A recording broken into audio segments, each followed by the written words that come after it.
Bonjour Eva. Bonjour. Donc ton premier roman Miska est sorti fin d'année dernière. Oui, tout à fait. C'est ton premier roman, donc est-ce que tu peux te présenter à nous Avec joie. Je m'appelle Eva Martin. Je suis dans ma vraie vie, entre guillemets, chargée de communication et graphiste.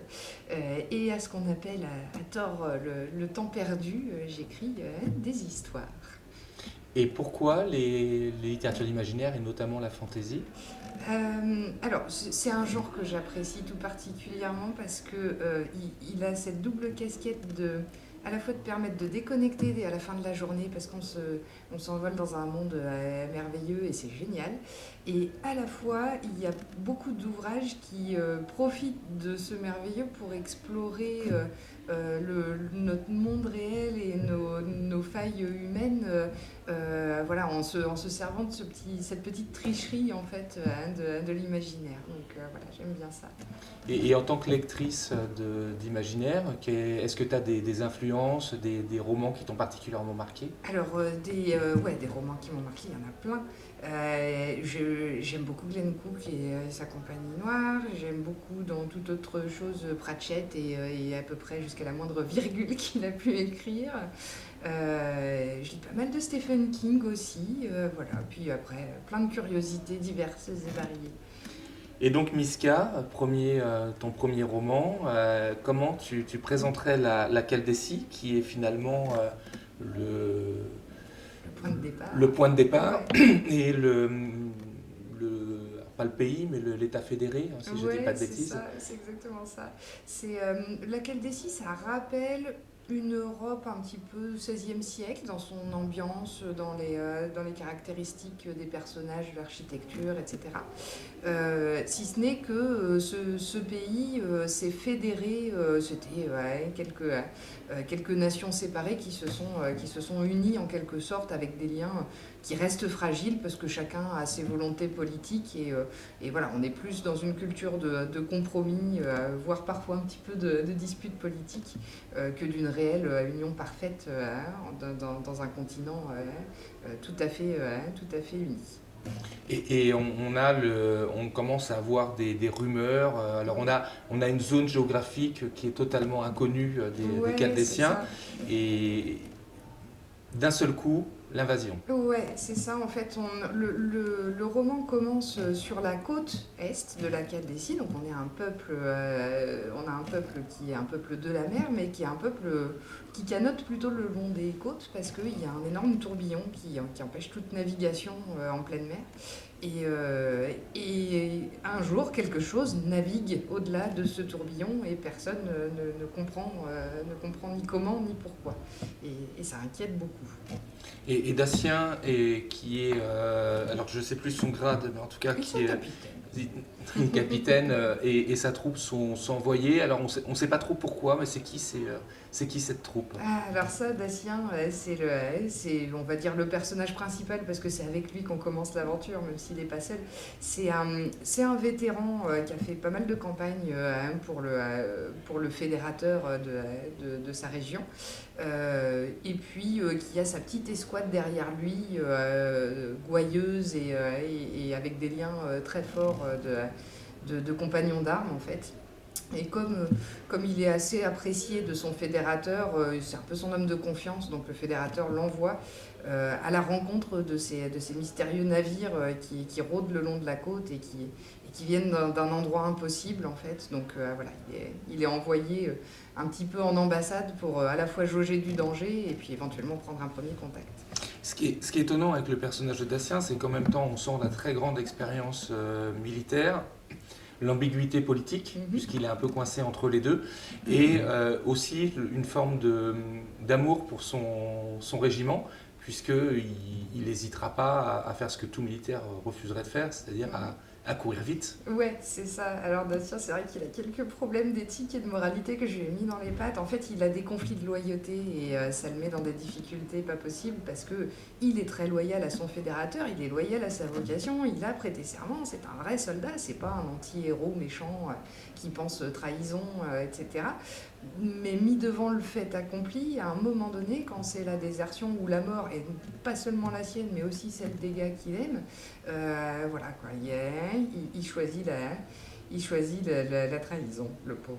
Il est obligé. Et le Kinoche, de l'autre côté, ce pays, comment qu'on découvre, qu'est-ce qu'il représente Alors, les Kinoches, c'est un peuple très particulier qui a réussi à étudier la magie de mon univers d'une manière qui n'a rien à voir avec celle du premier peuple qu'on rencontre, les Chaldéciens. Les Chaldéciens, pour eux, les mages, c'est plus des indésirables et des dangers qu'autre chose. Pour les Kinoches, ça n'a rien à voir. C'est un don sacré et on l'entretient et on le cultive, et c'est aussi ce qui leur a permis d'avoir cette avancée technologique et magique sur les Chaldéciens. Ce peuple Kinoche, en fait, on le rencontre à travers les yeux d'Azalon, qui est un jeune nobliau qui fait partie d'une société technologique. Alors, tout est classé chez les Kinoches, c'est très très ordonné, c'est les rois de la règle. Et donc on a des sociétés commerçantes, des sociétés des armes, des sociétés technologiques, et Azalon est un ingénieur, on pourrait dire, qui a participé à la conception des fameux navires qui ont pu franchir l'océan. Et qui est tout à fait convaincu il est assez naïf en fait par rapport à la politique de son pays. Lui, tout ce qu'il veut, c'est découvrir, c'est explorer, c'est faire progresser son pays, et il a un peu de mal à décider de ce point de vue-là. Et ce que là, on a planté le décor. Il y a quand même pas mal de questions qui se posent autour du texte.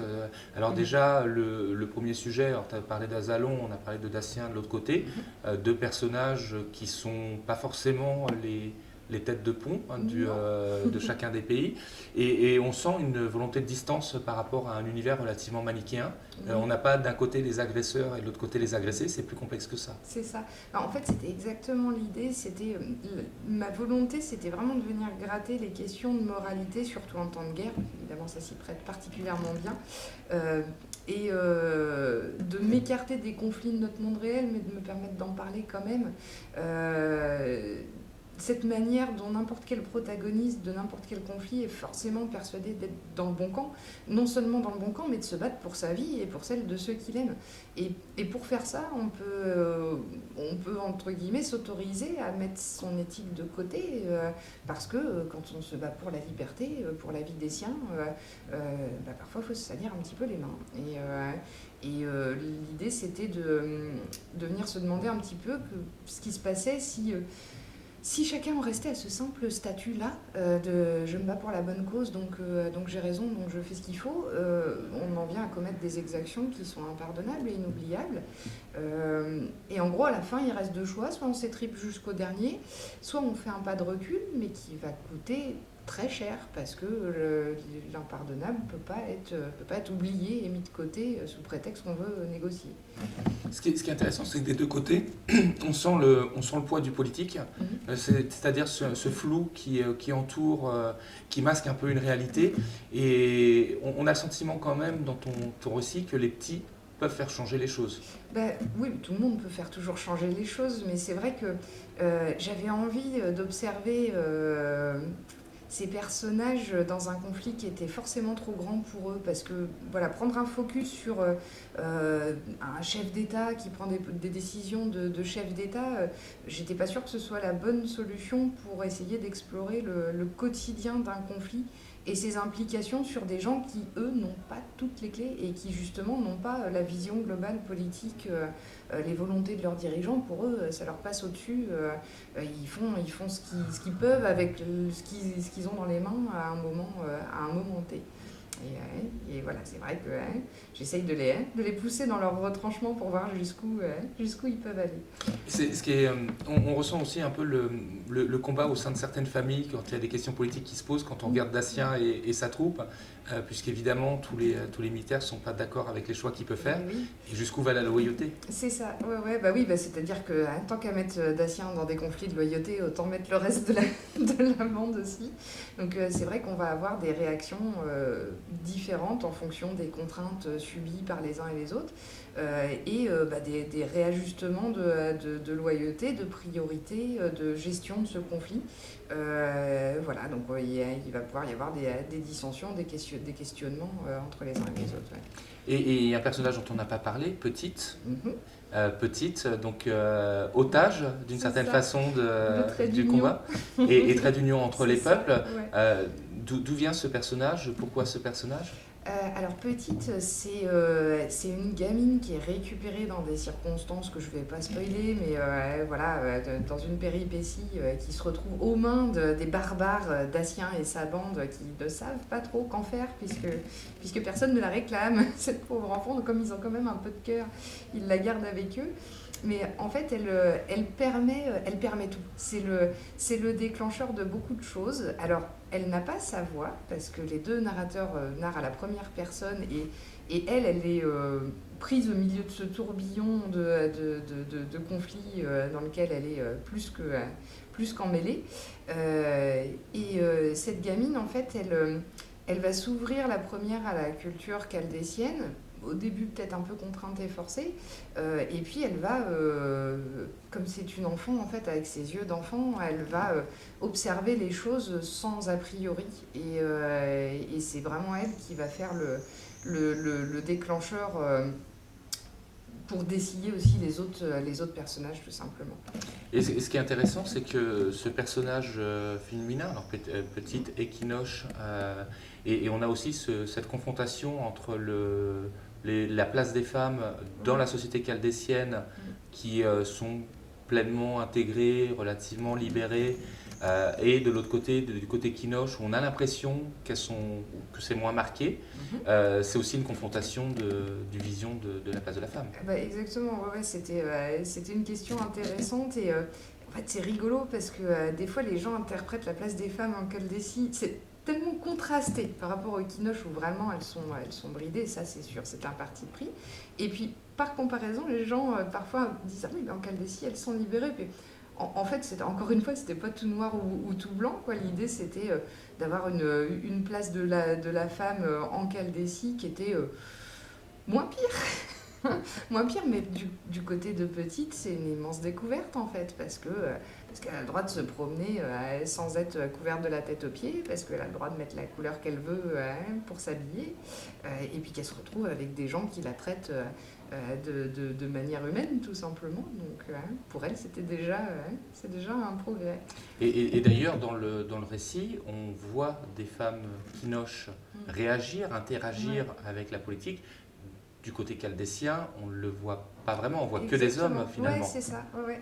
Du côté chaldécien, en fait, on a une société qui reste un peu masculine, un peu comme la nôtre en fait. Hein. C'était vraiment, on s'identifie, je pense, plus au côté chaldécien qui rappelle vraiment une Europe 16e, 17e, mais avec des persos auxquels on peut s'identifier facilement. Tandis que l'Empire Kinoche, lui, c'est beaucoup plus une construction de toutes pièces. Et c'est vrai que pour moi, dans la Chaldécie, la place de la femme n'est pas, elle est pas annihilée, évidemment, mais elle n'est pas non plus totalement à l'équité avec ces messieurs. Donc ouais, on a beaucoup d'hommes qui observent les femmes d'un côté et de l'autre, que ce soit chez les Kinoche ou chez les Chaldéciens, qui observent ces êtres étranges que sont les femmes, avec pas mal d'a priori et de méjugements parfois. Donc voilà, j'aime bien les mettre dans la galère. Et maintenant que tu as fait Miska, un premier roman qui a été bien reçu, très bien reçu, et ça c'est assez cool. C'est quoi la suite? Est-ce que tu as d'autres choses dans les tuyaux? Oui, alors j'ai plein de trucs dans plein de tuyaux. j'ai beaucoup de projets en cours. J'avais des projets en cours au moment où on a signé pour Miska, donc du coup les corrections évidemment ont pris le pas sur tout le reste. Donc j'ai des choses à finir de ce côté-là. J'ai peut-être un spin-off à faire parce que j'avais pas envie tout à fait de quitter la Chaldécie et j'avais envie de venir explorer un peu plus les dissensions politiques internes à la Chaldécie. Parce que, encore une fois, c'est comme pour la place des femmes. Comparé à l'Empire Kinoche, elle a pu paraître soudée à un moment, mais en fait, c'est pas tant le cas que ça. Donc voilà, je voudrais bien revenir explorer un petit peu les routes de Caldécie. Peut-être la Causse et les hautes marches pour changer un petit peu. Et du coup, un petit mot de conclusion? Un bout de conclusion, que dire que c'est une vraie joie d'assister à la naissance et à la vie de ce premier bouquin. C'est vraiment un plaisir immense. Et puis, j'espère que les lecteurs y trouveront leur compte et qu'ils y passeront un bon moment à la fois d'évasion et de réflexion sur les travers de notre humanité bien réelle. Voilà. Merci beaucoup. Merci à toi.